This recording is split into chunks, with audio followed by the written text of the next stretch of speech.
Okay, so welcome back to my channel. Okay, I came across this series on this new series on Netflix called The Haunting of Hill House, and it's about this family. Something happened in this house to this family some years ago, and the show kind of flashes back and forth. And so there's they talk about the first episode, which I'm going to do a recap of right now. It's going to go into how things began, like when they first moved into the house. Of course, most of them were children, and it's going to go over later into how whatever happened in that house affected them in their adult life. And so I'm going to, obviously, I'm not going to watch all the episodes at one time, like I said when I was reviewing the Insatiable episodes. Because when you do that, things start to run together and you don't really remember what happens in what episode. And so like my recaps, I watch the show as I record so that I can keep things in order. So, you know, it starts off like most of these shows or these scary movies start. It's this old, massive house. It's the dead of night. Everybody should be asleep. And the older brother, Stevie, he hears one of his siblings crying. And so he goes into the room, and it was Nellie. Nellie and Luke shares the room. Now, I'm not sure of the ages of these children at this point, but so Nellie and Luke shares the room, and it was Nellie. And so he went in to check on her and to do what big brothers do, find out what was going on. And she was telling him that she saw the bent neck lady, which is what she refers to the lady as. And of course, she's a child, so they're thinking, oh, you know, you just had a nightmare. Of course, they do that. They brush, you know, they brush these kind of things off. And then the dad comes in behind Stevie, and he sits and talks with the kids, and he puts them at ease. Oh, you know, it's an old house, and it's just a nightmare, the whole nine. So he talks everybody in, and he basically explains that that right now him and their mother are fixing the house up so that they could sell it. And then Luke says, so and then we'll be able to move? And he's like, yeah, but you know, it's one of those situations where they probably have all their money tied up into this property, and in order for him to move, they have to sell it. So right now they're actually doing work on the house.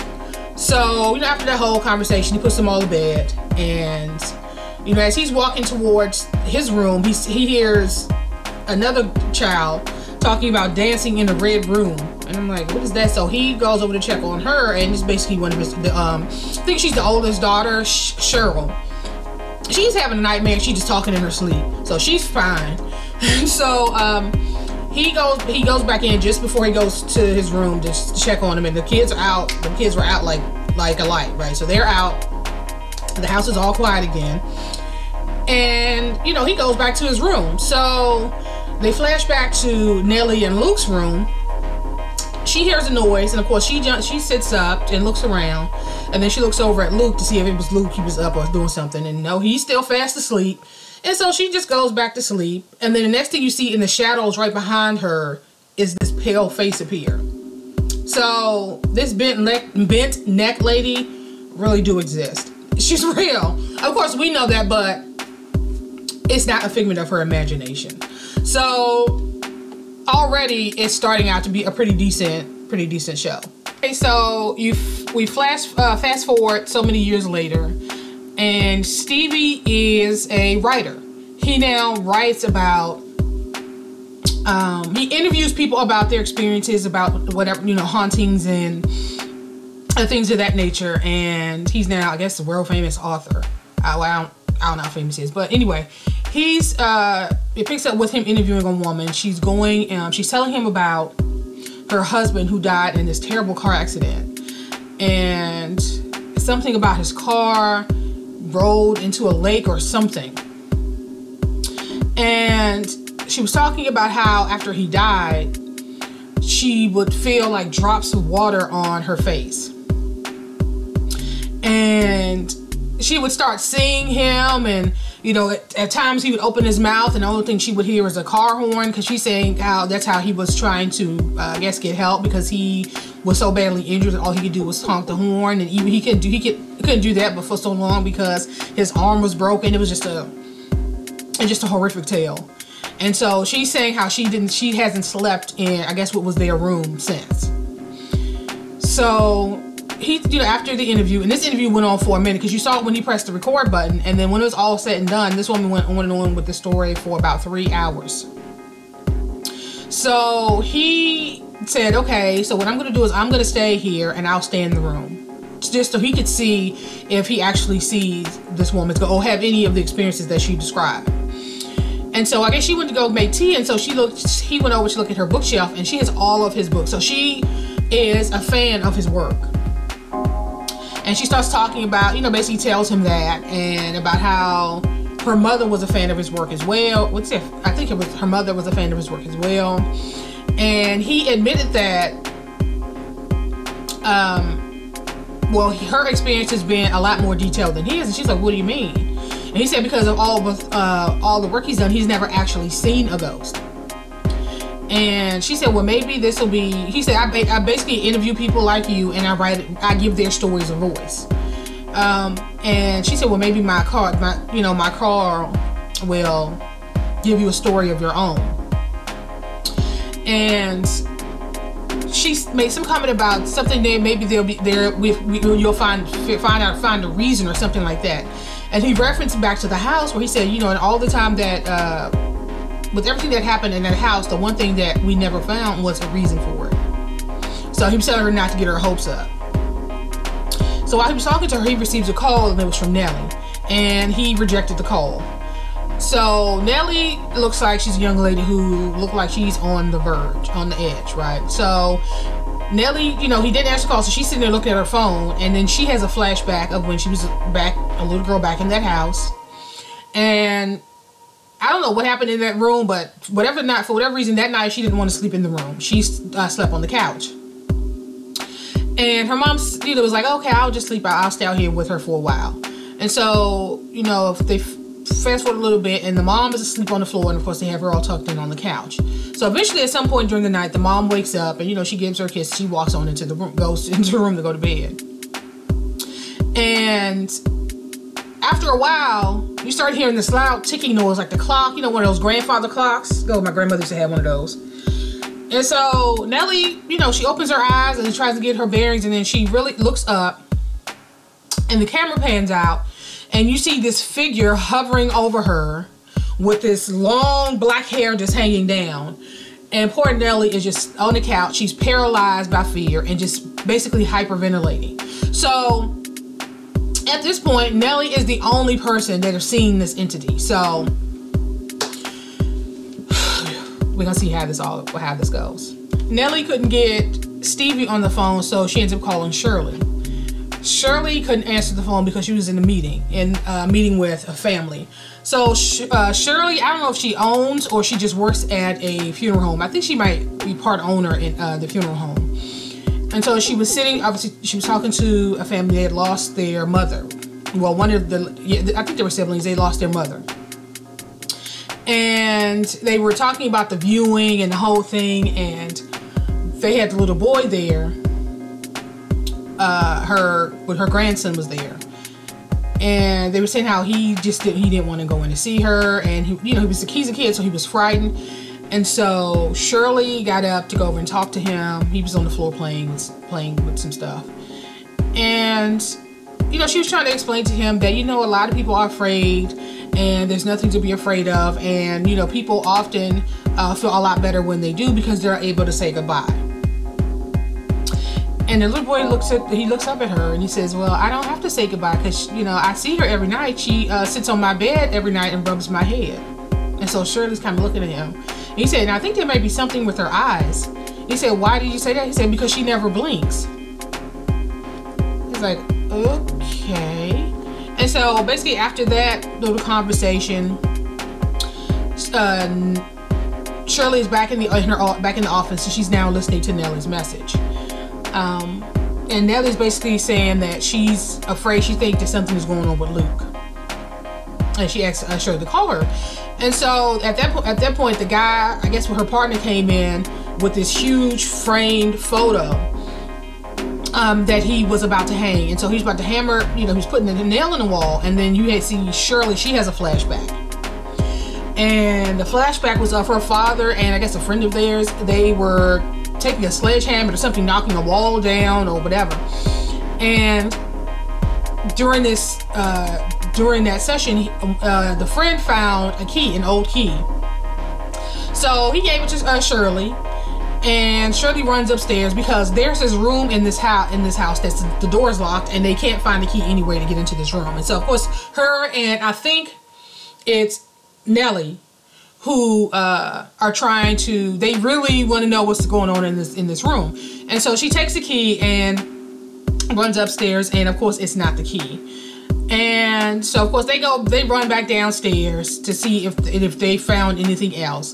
And just as they ran downstairs, you can see like a shadow of something moving from you can see under the door, like somebody walked across the door, and almost like they had whatever this entity was, it had cracked the door. But of course the little girls were already gone, so they didn't know that.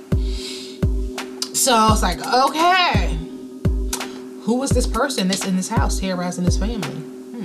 So Shirley calls Stevie to let him know about the message she got from Nell. So Stevie is still at the woman's house. He's setting up the cameras and I guess all the sound equipment he's gonna need to try to capture whatever he can capture.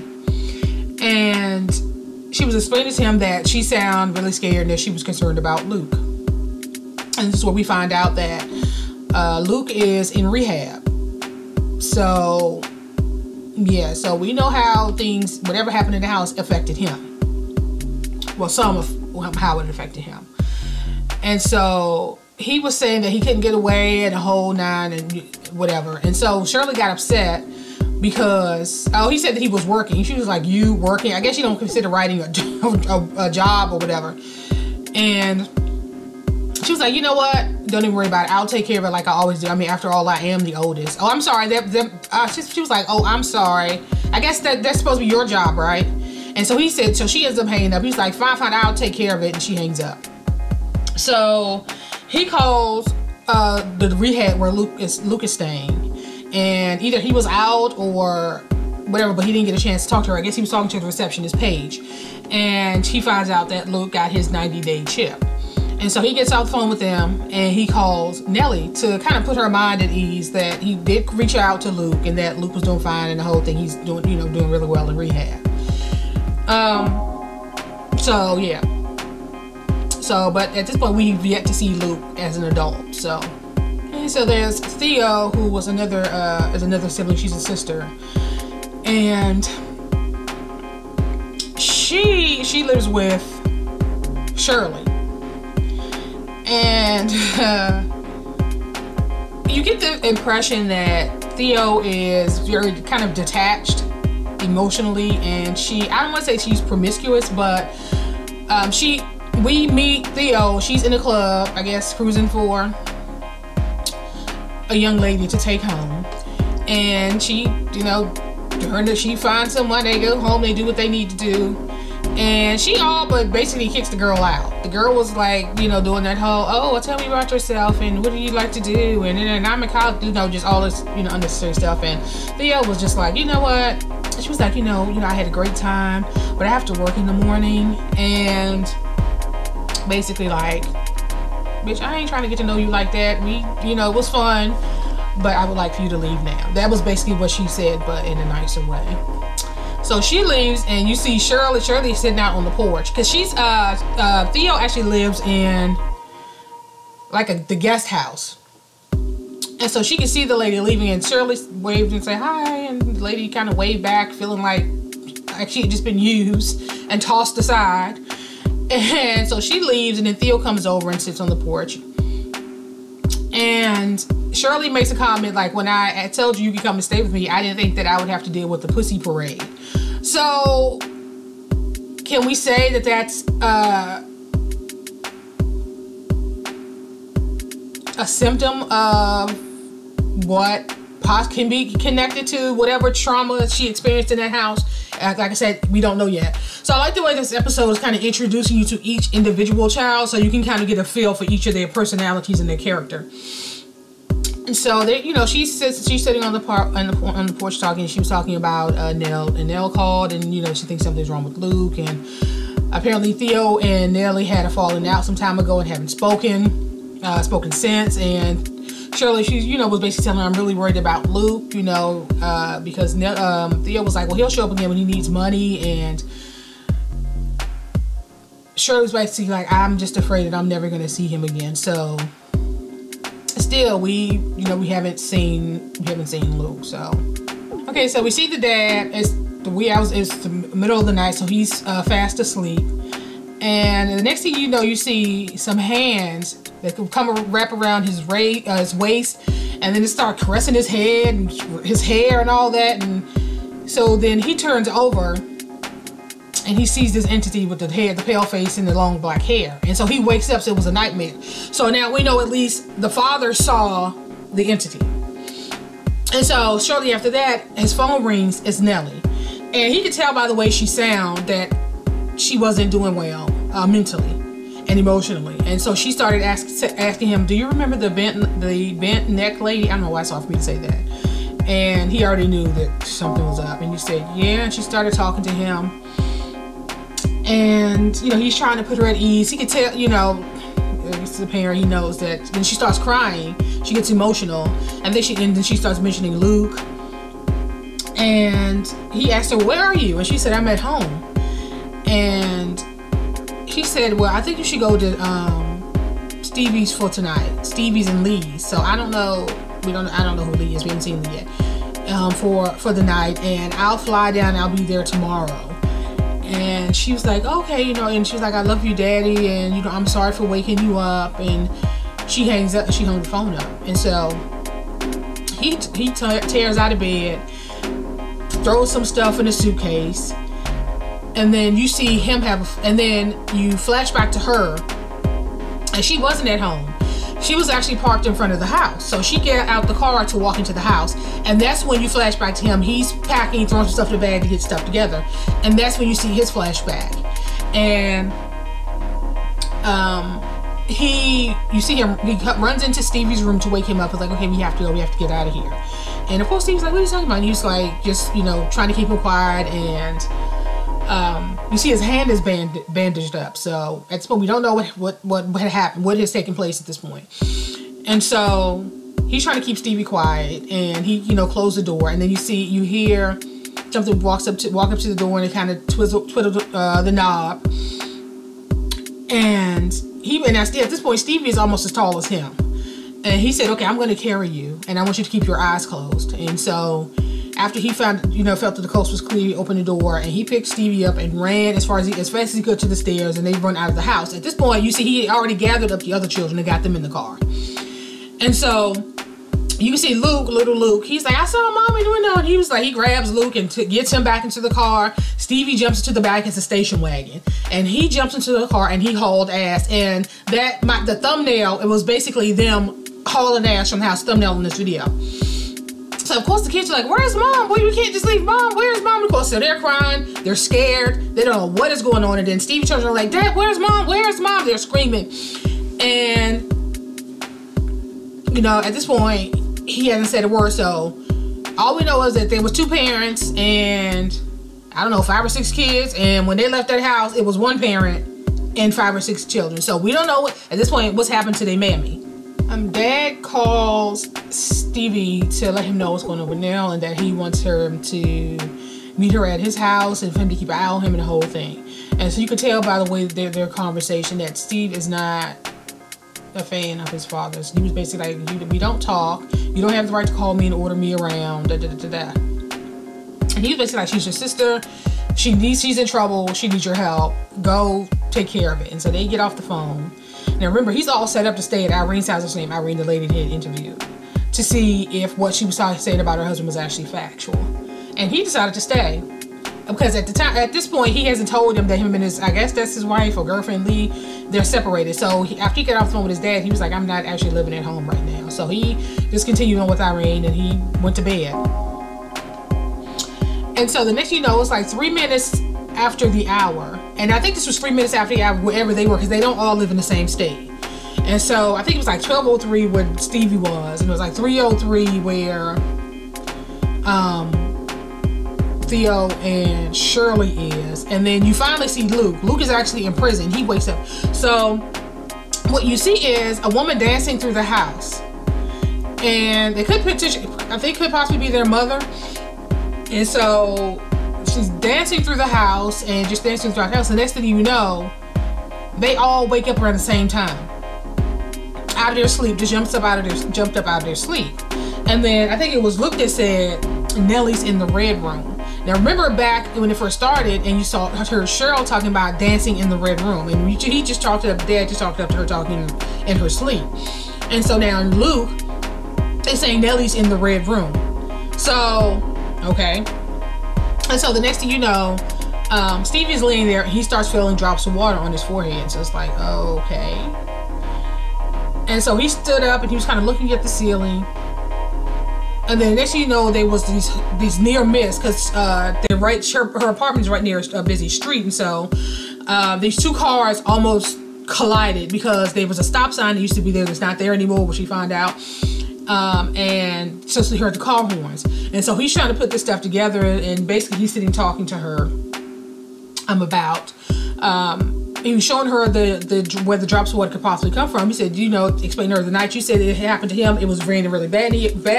It was only like a drizzle last night, and this water's coming through. So what it looks like is there could be a leak, and you have some water damage. And the horns that you're hearing at night could be because the stop sign that used to be here when the near misses, and you hear you're hearing the car horns. And she said, what about him hanging from the roof? And he starts telling her that a ghost can mean a lot of things. He said, I told you I never saw a ghost before, but that's not technically true. A ghost can be a lot of things. It could be a secret, it could be a wish, it could be a dream, it could be any number of things. And he was like, maybe you saw him that way because it was better not seeing him at all. And so he sat down to sign her book, and he has a flashback because he wrote the book, Haunting of Hill House. And so he's about to sign. He has a flashback. He sent the manuscript, I guess, to his siblings so that they can read through it to get their opinion before it was published. And him and Shirley had a huge fight. She was pregnant at the time, and she basically felt like he was using their family's tragedy and grief and heartache and all that to make money. And she basically chewed him out and basically was like, you're selling us out, we're your family, and you know what this is going to do to us. And it was just a lie. And he said Mom was crazy, and it looks like the apple doesn't fall far from the tree. And I guess he was referring to her. She kind of looked at him like, oh, it's like that. And so he apologized for saying that. And she said, you're just trying to sell us out to make a buck. And he's like, a buck? You don't know how much they're giving me for an advance, and da-da-da. It was this whole thing. And she was like, well, you sent it to me, and now you know what I think. And so if you publish it, you know what it's going to cost you. And which kind of feeds into why they have such contention between them, with that phone call earlier about Nellie, or the day before about Nellie. And so he basically, told Irene that he would write her story for her. And she was like, you really didn't see anything. And he said that, I know he was a fan, so I'll write your story for you, and I'm gonna be respectful when I do it. So I guess she's happy that he agreed to write the story. So Steve is driving back to wherever he's staying now, and he called Leigh to let her know that Nellie might be stopping by, something's going on with her, and if she does, just send her my way. So you can tell the call was short. You can tell, and Leigh, she's like, what do you want? This whole conversation was just short and curt, and they hung up. And so Steve has a flashback of back when he was a child, and he went to meet with the attorney with his father. I don't know if they were going to try him for the wife's death. So we find out that she died in the house, and it was ruled a suicide. And so I'm not exactly sure what they were trying to try him for. And the attorney was basically talking to him about having the kids testify, and Steve was like, my eyes were closed, I never saw anything. And of course the father was like, he was adamant they could do whatever they want to me, just as long as they leave my children out of it. I don't want them talking to my kids. I don't want them interviewing my children. My children are not taking a stand. And the attorney was like, you can't just leave the house at 3 o'clock in the morning with 5 children and think that they're not going to want to talk to the children. And he was just like, no. He said, okay, so at this point, they still own the house. The father still owns the house. And the attorney was telling him that you should sell the house. You need the money, da-da-da-da. And he was basically like, no, I'm not going to sell the house. I want it boarded up. I want it gated up. I want it locked up. The only people that are allowed to stay on are the Dudleys, which I guess are the caretakers. There's a couple. And I wanted to sit there and rot. I don't want to sell it because I don't want another family to move in there. I just want it to sit empty. And so Luke and next you know, Luke is now, he's having another flashback about when he was there and he was talking in the kitchen eating and talking with Mrs. Dudley. She was telling him about the previous owners, the Hills, and he was asking him like, why don't you and Mr. Dudley live on the property? It's like, it's so many rooms. And he was like, oh well, she was telling him like, oh well, I don't know if she used the term servant, but no one, you know, the help hasn't lived on the property since 1948. And I guess there's just something about this house that kept people away. She was like, people would never come further than town. So the Hills actually was out. They lived out here by themselves in the dark, which is the way they liked it. And Stevie was making reference to, I saw the Ouija boards and tarot cards and the whole nine. And she was trying to, you know, just tell him that, you know, there's more to life than, there's, you know, always, there's some truth in basically what the Dudleys were doing, I guess, whatever conjuring, whatever they used to do, which we don't know at this point. And so Steve eventually leaves and he goes to find, the mom came into the kitchen looking for Luke. And so Steve went to go find Luke. Luke was in his little, I don't know if it was a tree house or whatever, but he had all these little drawings, you know, kids do. And so he's, Stevie started noticing some of the drawings were kind of macabre, kind of creepy. He's like, well, where's this drawing? He said, oh, that's the little girl I saw in the woods. And he's like, okay. And then he said, well, you know, when I was your age, I had imaginary friends too. And Luke was like, she's not imaginary, she's real. And so he sat down in front of him. At this point, Luke was trying to make a sign that said, no girls out, no girls allowed to his little clubhouse. And so he saw another drawing. Like, he said, how do you come up with these drawings? What is the, and Luke was just like, I don't know. And so Stevie arrives home and walks into the building, and then he sees Luke. Luke is standing at the foot of the stairs with the iPad and a camera.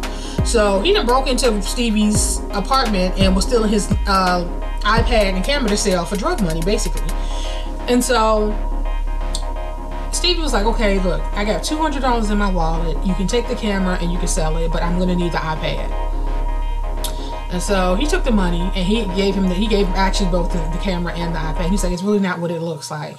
He said, yeah, no. So he leaves and he walks in, and he can see that he actually kicked the door in. So the lock on the door is broken. So he walks in and then he turns the light on, and then he sees Nellie. And he was like, he said, did you tell Luke where I lived?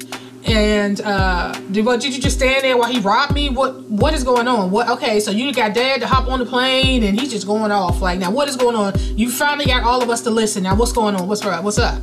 And so before she could say anything, the phone rings and it's the father, and he's trying to talk to Steve, and the phone's kind of breaking up, and he was like, did you talk to Nell? He said, yeah, she's standing here. He said, oh, Nell went back to the house. His father telling Stevie, Nell went back to the house.